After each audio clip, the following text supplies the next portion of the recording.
afternoon. Good afternoon. Thank you all. Thank you, thank you. Thank you, thank you. So let me say, and I love you back. And I love you back. So let me say, my heart is full today. My heart is full today, full of gratitude for the trust you have placed in me, full of love for our country, and full of resolve.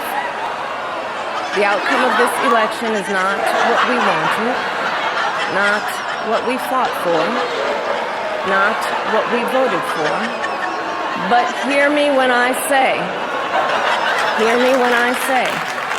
the light of America's promise will always burn bright.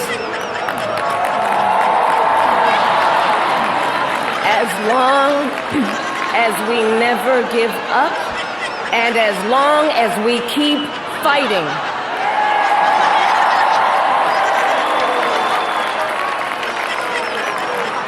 To my beloved Doug and our family, I love you so very much. To President Biden and Dr. Biden, thank you for your faith and support. To Governor Walz and the Walz family, I know your service to our nation will continue. And to my extraordinary team, to the volunteers who gave so much of themselves,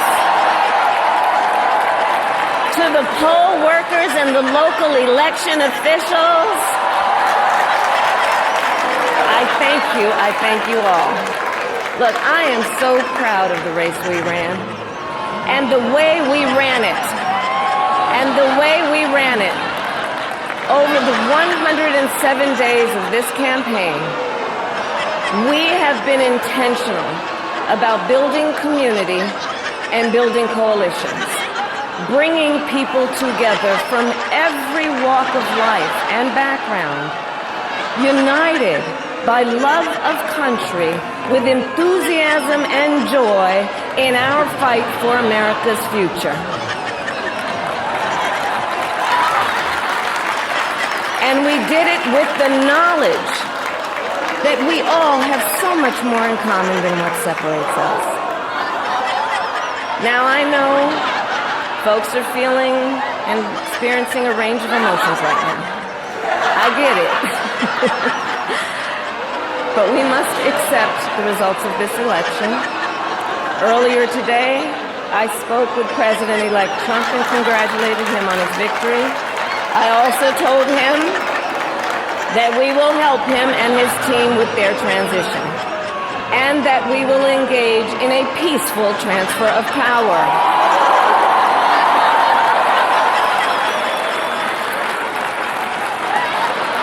A fundamental principle of American democracy is that when we lose an election, we accept the results.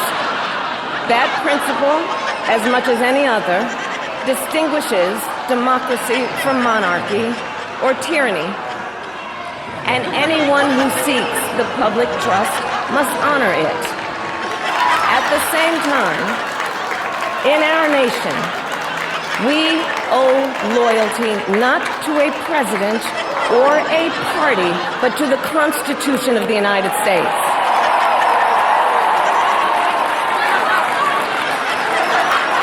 And loyalty to our conscience and to our God.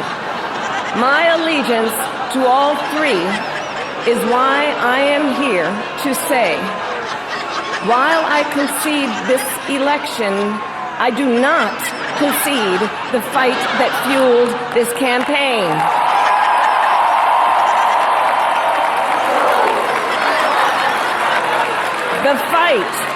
The fight for freedom, for opportunity, for fairness, and the dignity of all people. A fight for the ideals at the heart of our nation, the ideals that reflect America at our best. That is a fight I will never give up.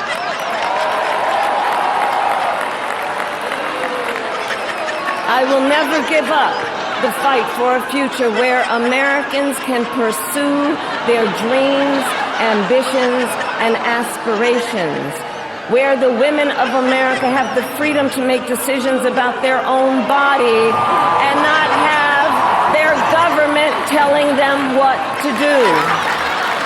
We will never give up the fight to protect our schools and our streets from gun violence. And America, we will never give up the fight for our democracy, for the rule of law, for equal justice, and for the sacred idea that every one of us, no matter who we are or where we start out, has certain fundamental rights and freedoms that must be respected and upheld.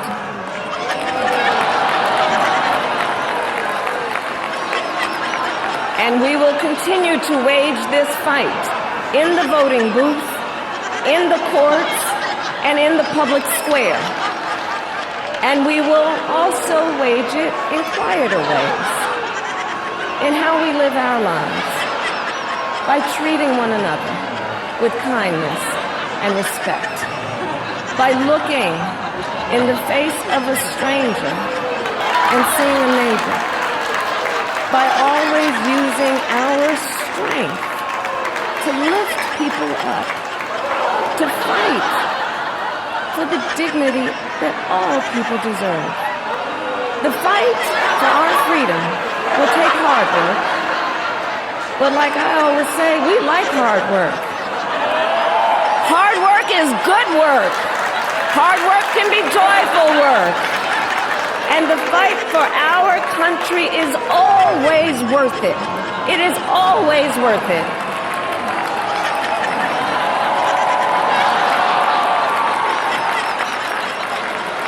To the young people who are watching, it is,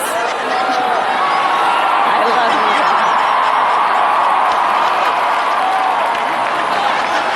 To the young people who are watching, it is okay to feel sad and disappointed, but please know it's going to be okay. On the campaign, I would often say, when we fight, we win. But here's the thing. Sometimes the fight takes a while. That doesn't mean we won't win. That doesn't mean we won't win. The important thing is don't ever give up. Don't ever give up. Don't ever stop trying to make the world a better place. You have power. You have power. And don't you ever listen when anyone tells you something is impossible because it has never been done before.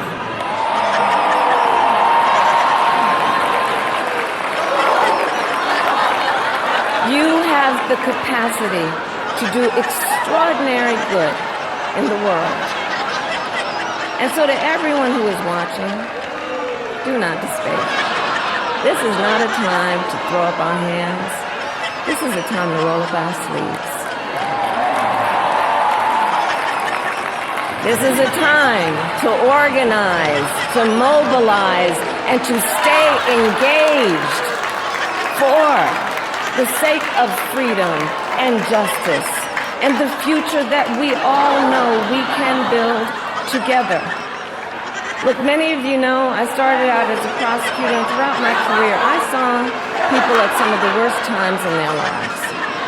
People who had suffered great harm and great pain, and yet found within themselves the strength and the courage and the resolve to take the stand, to take a stand, to fight for justice, to fight for themselves, to fight for others.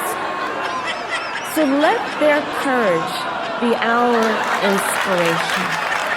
Let their determination be our charge. And I'll close with this.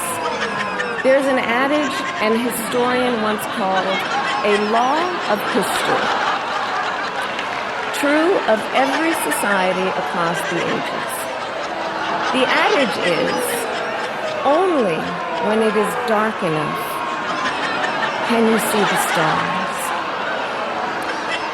I know many people feel like we are entering a dark tunnel, but for the benefit of us all, I hope that is not the case.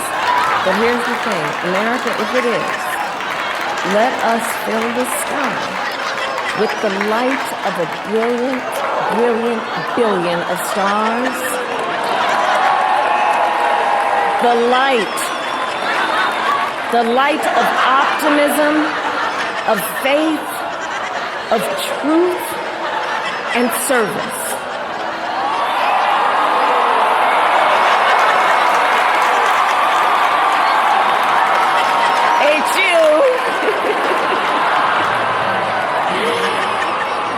And may that work guide us, even in the face of setbacks, toward the extraordinary promise of the United States of America. I thank you all. May God bless you, and may God bless the United States of America. I thank you all.